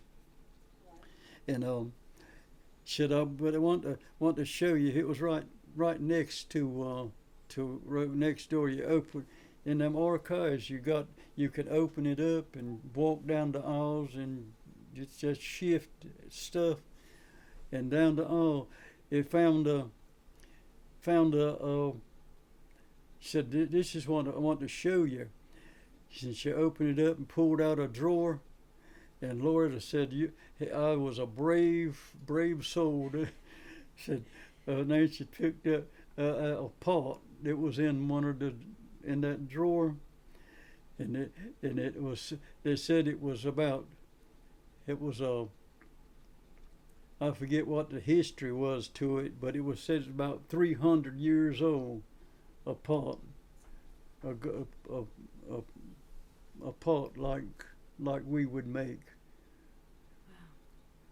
And maybe I might think of what it would say, what it had some writing or something on it, but it said it was about 300 years old. That it was from among our people.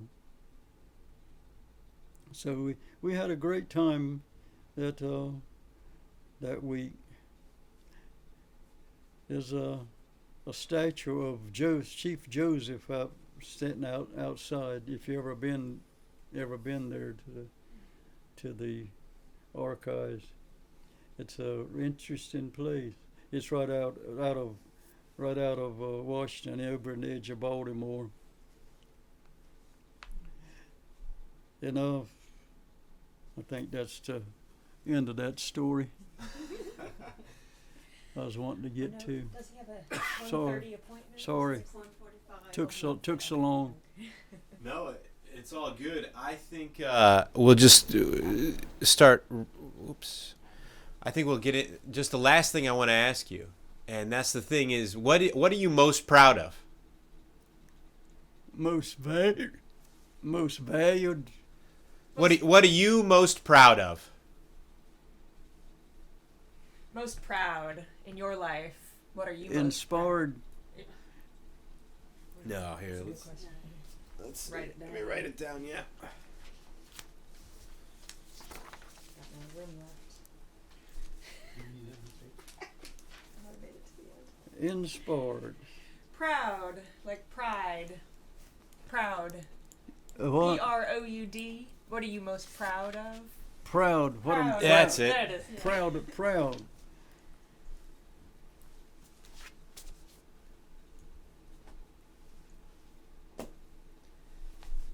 I shouldn't have to think of that too much. What is the most? I would. Family.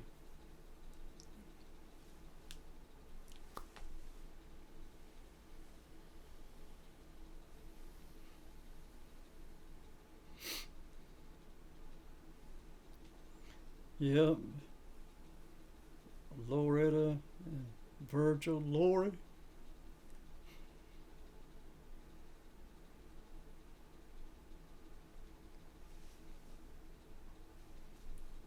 Family.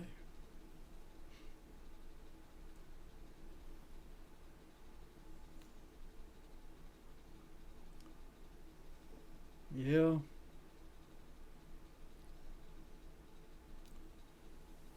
Family.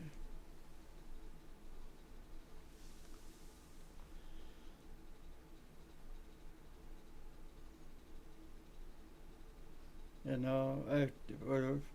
in 60 years with Loretta. After a while, you start calling them mama. You'll get to that point if you're not already mama. I still talk to her.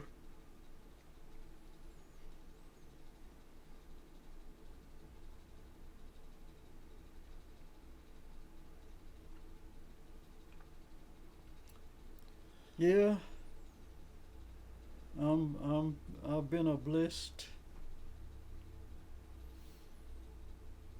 man.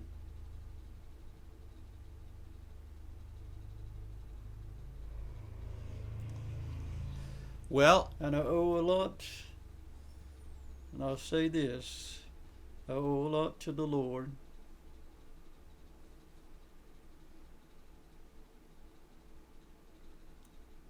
We owe a lot.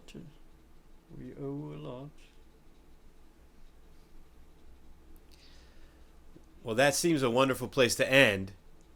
But I'll ask you if you have anything you want to add before we close. I guess that would be it. All right. I'll go ahead and shut this off. Thank you so much.